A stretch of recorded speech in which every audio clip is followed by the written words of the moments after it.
वो राजा जिसने अपने प्यार के लिए सिंहासन तक को कर दिया था कुर्बान। प्यार में साथ निभाने की एक बड़ी ही खूबसूरत और दिलचस्प कहानी आज हम आपको बताने वाले हैं। जाने किंग एडवर्ड एट और वेलिस सिम्पसन की अनोखी प्रेम कहानी। क्या आप जानते हैं कि असल दुनिया में भी कुछ लोग ऐसे हुए हैं जिन्होंने प्यार के लिए पैसा, शोहरत, ताकत के साथ शाही सिंहासन को भी कुर्बान कर दिया। आज हम आपको ऐसी ही एक शख्स की दिलचस्प कहानी बता रहे हैं जो कभी इंग्लैंड का बादशाह हुआ करता था। किंग एडवर्ड एट और वेलिस सिम्पसन। दरअसल इस कहानी ने न केवल प्यार की एक नई मिसाल स्थापित की थी बल्कि इंग्लैंड की सत्ता में भी हलचल मचा दी थी। किंग एडवर्ड एट यूके के किंग जॉर्ज V और क्वीन मैरी के सबसे बड़े बेटे थे। किंग जॉर्ज के बाद 1936 में इंग्लैंड की सत्ता किंग एडवर्ड को सौंपी गई।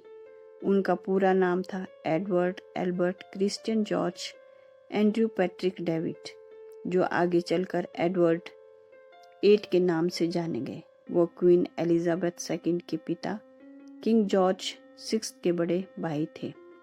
वह भले ही इंग्लैंड पर राज कर रहे थे, लेकिन वह एक साधारण महिला से प्यार करते थे जिनका नाम वेलिस सिम्पसन था। उस समय किसी भी रॉयल परिवार के सदस्य को किसी ऐसे शख्स के साथ शादी करने की इजाजत नहीं थी जो पहले से शादीशुदा हो या तलाकशुदा हो। ऐसा कुछ भी मसला किंग एडवर्ड एट और वेलिस सिम्पसन के साथ भी था। वेलिस एक साधारण महिला तो थी ही, साथ ही वो पहले से शादीशुदा थी। सन 1931 में हुई थी पहली मुलाकात। इन दोनों की पहली मुलाकात 1931 में एक पार्टी के दौरान हुई। उस समय किंग एडवर्ड प्रिंस हुआ करते थे और यह पार्टी इंग्लैंड के बहरोज कोर्ट में उनकी मिस्ट्रेस लेडी फर्नेस ने दी थी। इस पार्टी में वेलिस सिम्पसन भी आई थी, जो उस वक्त अर्नेस्ट सिम्पसन की पहली पत्नी थी।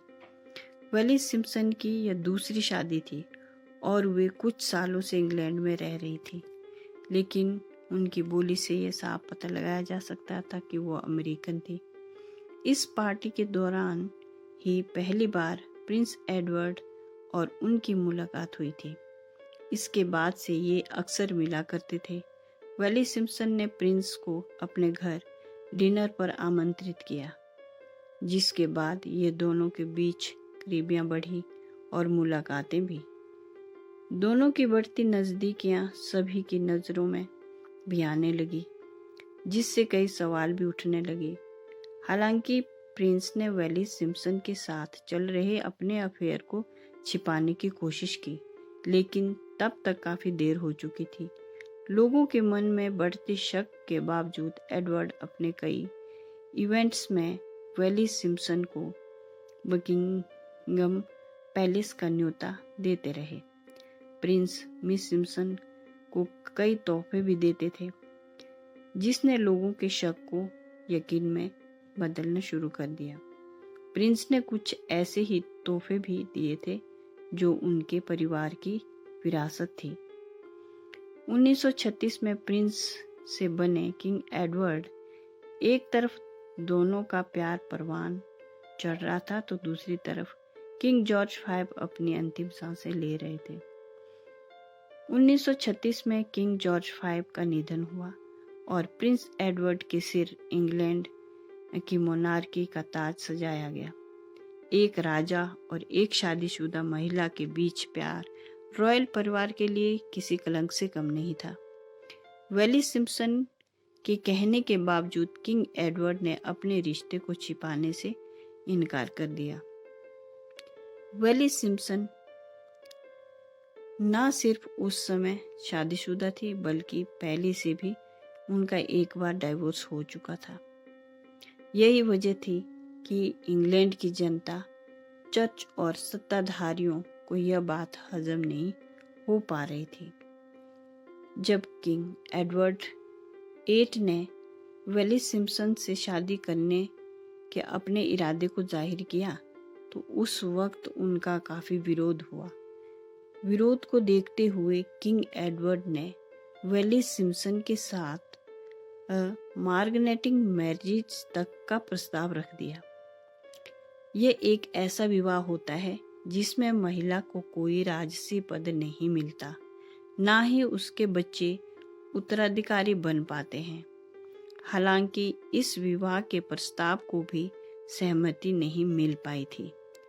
अंत में किंग एडवर्ड के पास बस 2 ही विकल्प बचते थे, या तो वो अपने परिवार प्यार की कुर्बानी दे या वेलिस के लिए अपना शाही ताज छोड़ दे। किंग एडवर्ड VIII ने इंग्लैंड की राजगद्दी को ठुकराकर अपने प्यार को चुनकर दुनिया भर को चौंका दिया। वेलिस सिम्पसन ने भी अपने पति को डाइवोर्स दिया। फिर एडवर्ड और वेलिस ने फ्रांस में शादी कर ली। इंग्लैंड के इतिहास में यह एक बड़ी घटना थी।